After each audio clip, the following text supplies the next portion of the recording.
Guhit ng balat sa akin Lalagay ng ipagsapalaran Sa mga at talagang pinagulan Kaya naman check ng saga. Good morning and welcome sa aking munting channel. Nakita na nga nitong si Tanggol kung nasaan nga itong si Alberto, na ang buong akala nga ni Tanggol ay si Alberto nga ang siyang pumatay sa kanyang dating minamahal na si Mokang. At dito nga ay itinuro nito nga si Olga na isa sa mga salarin kung bakit nga ngayon ay naglalaban ang mag-ama. At dito nga ay patuloy na nagtagisan ng lakas at galing ito ngang mag-amang si Ramon at si Tanggol. At dito nga ay nagkaharap na silang dalawa at nagduelo nga. At dito nga ay nasabi nito ngang si Ramon na para daw siyang nakaharap sa salamin at kitang-kita niya ang kanyang itsura nung kabataan niya dito nga sa mukha ngayon ni Tanggol. At dito ay nasabi nga ni Ramon na sino ka at nasaan si Mokang. At nasabi naman dito ni Tanggol ay huwag ka nang magmaang-maangan pa dahil ikaw ang pumatay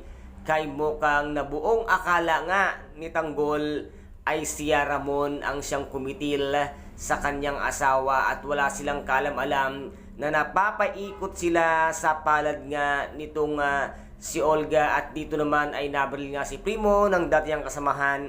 At galit na galit naman dito nga si Samantha nang makita niyang ang kanyang minamahal na si Primo ay tama nga ng bala.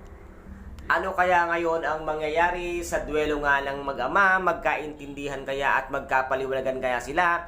Ang habang ito namang si Bubbles ay pinagsasamantalahan na nga ni Pablo, natakam at nalaway nga sa katawan nga nitong si Bubbles mula sa swimming pool.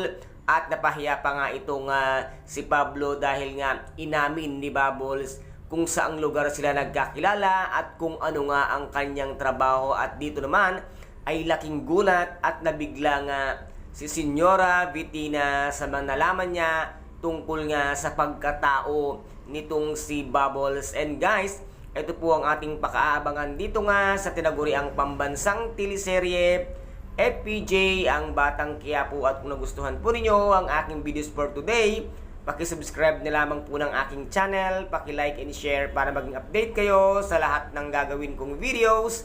Maraming salamat po. Ingat, God bless, and bye-bye!